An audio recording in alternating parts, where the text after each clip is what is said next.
প্রতি ঘন্টায় একটি করে হিন্দু মেয়ে বাংলাদেশে ধর্ষিত হচ্ছে। এই বয়ান যারা দিচ্ছে তাদের পিঠের চামড়া কিন্তু আমরা এখনো তুলি নাই। কলকাতা প্রেস ক্লাবে জিজ্ঞেস করেছি যে বাংলাদেশের 1 নম্বর সমস্যা কি। আমি বললাম যে বাংলাদেশের 1 নম্বর সমস্যা হলো ভারত। মালয়েশিয়ার একজন অ্যাম্বাসেডর ছিলেন বাংলাদেশে, তিনি আমাকে বলেছিলেন, আমি বললাম যে তোমরা এত উন্নতি করলে আর আমরা যে তোমাদের রাস্তাঘাট ঝাড়ু দেই, এটার মূল কারণ কি? মূল কারণ হলো আল্লাহকে হাজার শুকরিয়া যে মালয়েশিয়ার 3 দিকে ইন্ডিয়া নাই। বিসমিল্লাহির রহমানির রহিম। জীবনে প্রথমবারের মতো রাওয়া ক্লাবের এই আমন্ত্রণে এসে এত সব বরেণ্য ব্যক্তিত্ব, দেশ এবং জাতির সেবায় যারা গুরুত্বপূর্ণ ভূমিকা রেখেছেন, বিশেষ করে আমাদের সেনাবাহিনীর প্রবীণ সদস্যদের সামনে কথা বলা আমি যথেষ্ট প্রীতবোধ করছি, গৌরব বোধ করছি। আমাদের জাতীয় কবি কাজী নজরুল ইসলাম সেনাবাহিনী থেকে বেরিয়ে এসেছিলেন। আমাদের স্বাধীনতার মহান ঘোষক শহীদ জিয়া সেনাবাহিনী থেকে বেরিয়ে এসেছিলেন। আমাদের মুক্তিযুদ্ধে রণাঙ্গনে নেতৃত্ব দিয়েছে সেনাবাহিনী। 90-এর গণ আন্দোলনেও সেনাবাহিনীর ভূমিকা আমরা সবসময় শ্রদ্ধার সাথে স্মরণ করি, এবং এবারের 24-এর আন্দোলনের শেষ মুহূর্তে সেনাবাহিনী যে ভূমিকা রেখেছে সেটার জন্য তাদের প্রতি আমরা অশেষ কৃতজ্ঞতা পেশ করছি। তা আমাদের সমস্যাটা হলো ভাসুরের নাম মুখে নিতে খুব লজ্জা করে, ভাসুরের নাম নেওয়া যাবে না। কলকাতায় 92 সালের পরে তো আর কখনো ভিসা দেয়নি আমাকে ওরা। তো আমাকে কলকাতা প্রেস ক্লাবে জিজ্ঞেস করেছিল যে বাংলাদেশের 1 নম্বর সমস্যা কি। আমি বললাম যে বাংলাদেশের 1 নম্বর সমস্যা হলো ভারত। বলে 2 নম্বর সমস্যা, আমি বলি এটাও ভারত। 3 নম্বর সমস্যা, আমি বলি এটাও ভারত। 4 নম্বর সমস্যা, আমি বলি এটাও ভারত। তাহলে কতক্ষণ চলবে ভারত? আমি বললাম যে অন্তত 84% সমস্যা ভারতের দ্বারা, 84 নাম্বার পর্যন্ত চলবে ভারত। এরপরে হলো আমাদের বেকারত্ব, দারিদ্র, কাণ্ডজ্ঞানহীনতা, লোভ ইত্যাদি ইত্যাদি। কিন্তু 84টা সমস্যার জন্য ভারত দায়ী বাংলাদেশের। পার্বত্য চট্টগ্রামের মূল সমস্যার কেন্দ্রে মূল সমস্যা তৈরি করা এবং এই সমস্যাকে জিয়ে রাখা, সবকিছুর জন্য একটা মাত্র রাষ্ট্র দায়ী। বাকিরা হয়তো ছোটখাটো ভূমিকা রেখেছে। যাই হোক, আমি কৃতজ্ঞতা জানাই আমি হক ভাইয়ের প্রতি, কর্নেল হকের প্রতি। তিনি নির্দেশ দান করলেন যে এখানে আসতেই হবে। আমার এখন মনে হচ্ছে না আসলে পরে একটা গুরুত্বপূর্ণ জিনিস মিস করতাম। যাক, আমার অভিজ্ঞতা একটু শেয়ার করি। ভাই উপস্থাপক, 2-1 মিনিট এদিক সেদিক হলে ক্ষমা ঘেন্না করে দেবেন। অভিজ্ঞতাটা এইরকম যে 97 সাল শান্তি চুক্তি যখন সম্পাদিত হয়, তখন শান্তি চুক্তির উপরে ঢাকা থেকে যারা কাভার করতে গেছিলেন, একমাত্র সাংবাদিক ছিলাম আমি। এবং আমি রাঙ্গামাটিতে মিস করেছিলাম বীর বাহাদুর, তারপরে আপনার মোহাম্মদ নাসিম, মতিয়া চৌধুরী, হাসনাত আবদুল্লাহ, এরা যে বাহিনী নিয়ে ঘুরে বেড়াচ্ছিল, এই বাহিনীর পাল্টা কর্মকাণ্ড নেওয়ার জন্য আমি গেছিলাম ওখানে। তো রাঙ্গামাটিটা প্রতিরোধ করতে পারিনি, কিন্তু বান্দরবনে আমরা মোটামুটি এদেরকে জব্দ করতে পেরেছিলাম। একই রকমভাবে খাগড়াছড়িতেও। তো শান্তি চুক্তির আগে বেগম খালেদা জিয়া আমাদের দেশের অত্যন্ত শ্রদ্ধেয় নেতৃত্বে, এই নেত্রীর নির্দেশে শান্তি চুক্তির আগে যে পার্বত্য লং মার্চ ছিল, খাগড়াছড়ি স্টেডিয়ামে যে লং মার্চের সমাপ্তি ঘটেছিল, এই লং মার্চের খাগড়াছড়ি বেল্টের দায়িত্বও আমাকে দেওয়া হয়েছিল ডক্টর আরেগনির নেতৃত্বে। তো সেজন্য এইটা করতে গিয়ে পাহাড়কে বুঝতে চেষ্টা করেছিলাম এবং বুঝেছিলাম। তো এই বোঝার থেকে শাহাবুদ্দিন সাহেবকে আমরা স্মারকলিপি দিয়ে গেছিলাম একটা, যে শান্তি চুক্তি যেন আপনি স্বাক্ষর না করেন।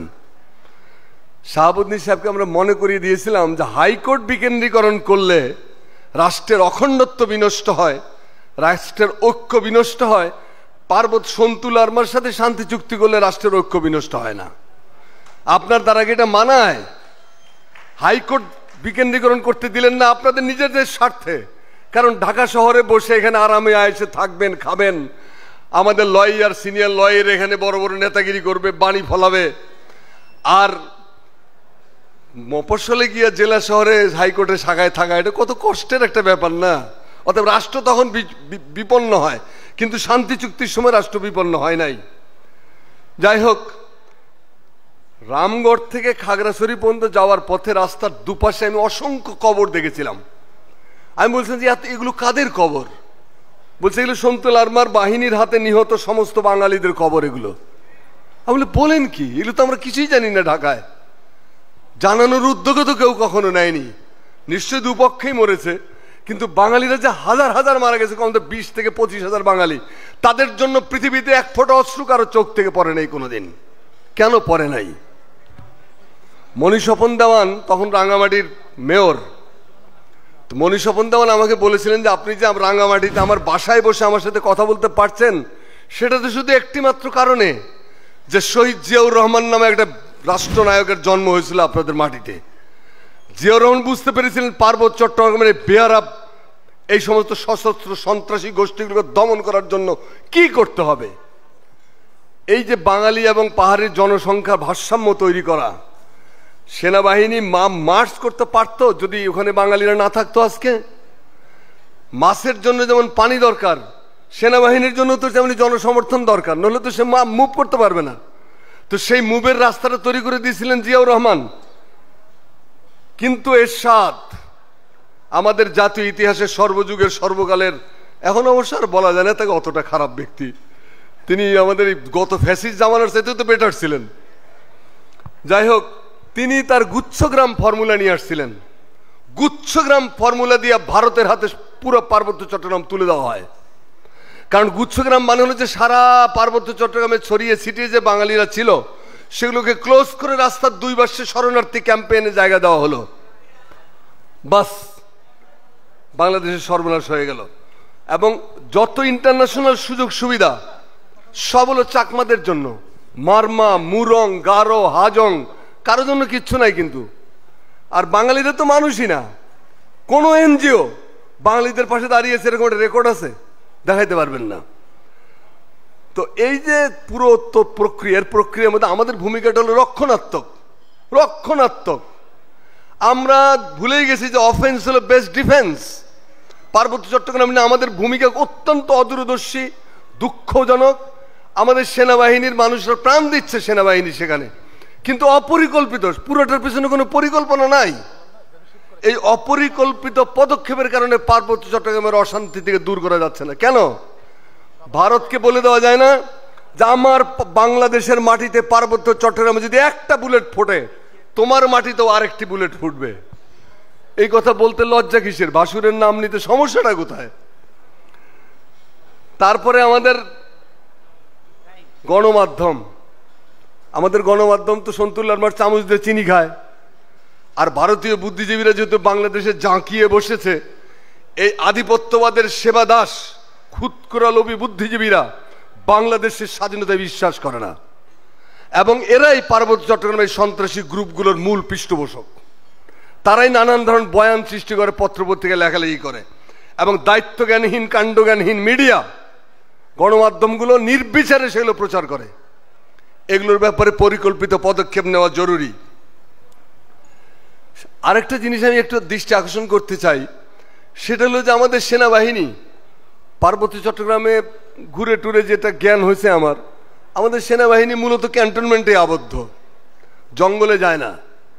ফলে জঙ্গলগুলো ভারতের হাতে ছেড়ে দেওয়া হয়েছে। ভারত মানে সন্ত্রাসী গোষ্ঠীগুলোর হাতে। কেন? আপনারা ক্যান্টনমেন্টে বসে থাকবেন কেন? পাহাড়ে জঙ্গলে কোনায় কাঞ্চিতে যাবেন না? সেটা না গেলে তো বাংলাদেশ থাকবে না, বাংলাদেশ টিকবে না। ওই ভূখণ্ডটা, এটা বিশ্বাস করি যে বাংলাদেশ সেনাবাহিনীর জন্য পার্বত্য চট্টগ্রাম এখনো আমাদের সাথে আছে। যদি না থাকতো তাহলে পার্বত্য চট্টগ্রাম রক্ষা করা যেত না। কারণ ভারতের মতো, মালয়েশিয়ার একজন অ্যাম্বাসেডর ছিলেন বাংলাদেশে, তিনি আমাকে বলেছিলেন, আমি বললাম যে তোমরা এত উন্নতি করলা আর আমরা যে তোমাদের রাস্তাঘাট ঝাড়ু দেই, এটার মূল কারণ কি? মূল কারণ হলো আল্লাহকে হাজার শুকরিয়া যে মালয়েশিয়ার 3 দিকে ইন্ডিয়া নাই। বলে ইন্ডিয়া মালয়েশিয়ার 3 দিকে নাই, এটাই মালয়েশিয়ার উন্নয়নের মূল কাহিনী আর কি। তো সেইটা আমাদের মাথায় রাখতে হবে। আমাদের দেশের যে বুদ্ধিজীবীরা বছরের পর বছর লিখেছে বাংলাদেশের সেনাবাহিনীর দরকার নাই, আমাদের যে বুদ্ধিজীবীরা লিখছে সেনাবাহিনী তো খামাখা বার্ডেন, ভারতের মতো বন্ধু রাষ্ট্র আমাদের পাশে, আমরা সেনাবাহিনীকে কেন এই সাদা হাতিটা পালতেছি? তখন আমরা বুক চিতিয়ে পত্রপত্রিকায় লিখতাম যে বাংলাদেশের সেনাবাহিনী ছিল, আছে এবং থাকবে, কারণ এটার সাথে আমার সার্বভৌমত্ব ওতপ্রোতভাবে জড়িত। আমার সার্বভৌমত্ব রক্ষার গ্যারান্টার কারা? আমার জনগণ, আমার সেনাবাহিনী এবং আমার ধর্মবিশ্বাস। এগুলো তো মাথায় রাখতে হবে। তো সেই সেনাবাহিনীর বিরুদ্ধে যারা বছরের পর বছর লেগেছে, সেনাবাহিনীর ডিফেন্স কলেজগুলোতে সেই সমস্ত দেশদ্রোহী বুদ্ধিজীবীদের আবাদ চাষ করা হয়েছে। সবাই সেখানে দাওয়াত খেতে গেছেন, বক্তৃতা দিয়ে বেড়েছেন। মুনতাসির মামুনের কাছে জ্ঞান নিতে হয়েছে দেশপ্রেমের। শাহরিয়ার কবির বক্তৃতা দিয়ে বেরিয়েছে, ওর কাছে আমার দেশপ্রেম শিখতে হবে যে বাংলাদেশের স্বাধীনতা বিশ্বাস করে না।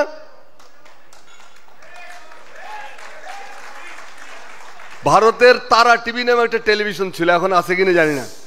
একটা 21শে ফেব্রুয়ারির একটা অনুষ্ঠান দেখতেছিলাম ওই ফ্যাসিস্ট জামানায়। সেইখানে মিরাতুন নাহার কলকাতা বিশ্ববিদ্যালয়ের সিনিয়র মোস্ট প্রফেসর, তিনি তার বক্তব্যে বলতেছিলেন যে বাংলা ভাষাভাষী হলেও, আমি বাঙালি হলেও আমি কলকাতার হিন্দু পাড়ায় বাসা ভাড়া পাই না। ভারতের মধ্যে সাম্প্রদায়িকতা আছে, আমি কোনো হিন্দু বাড়ি বাসা ভাড়া পাই না, আমাকে মুসলিম এলাকায় যে বাসা নিতে হয়। আমি একটা ইউনিভার্সিটির সিনিয়র মোস্ট প্রফেসর। এইটা বলার আগেই আমাদের শাহরিয়ার কবির ছিল আরেকজন আলোচক, তিনি বললেন যে আপনি তো, এটা তো সাধারণ একটা ব্যাপার, আমাদের দেশে তো হিন্দু মেয়েরা প্রতিদিন প্রতি ঘন্টায় একটা করে হিন্দু মেয়ে ধর্ষিত হচ্ছে। আমার শাহরিয়ার কবির, প্রতি ঘন্টায় একটি করে হিন্দু মেয়ে বাংলাদেশে ধর্ষিত হচ্ছে।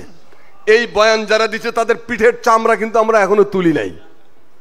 এরা দেশদ্রোহী, এরা তো ফাঁসিতে যাওয়ার যোগ্য। তো এগুলো আমাদের মাথায় রাখতে হবে ভাই। আপনি বগলের নিচে বিড়ালের বাচ্চা রেখে তারপরে শত্রুর মাথার মধ্যে গুলি বিদ্ধ করবেন, এটা হবে না। বিড়ালের বাচ্চা তো খামচাবে।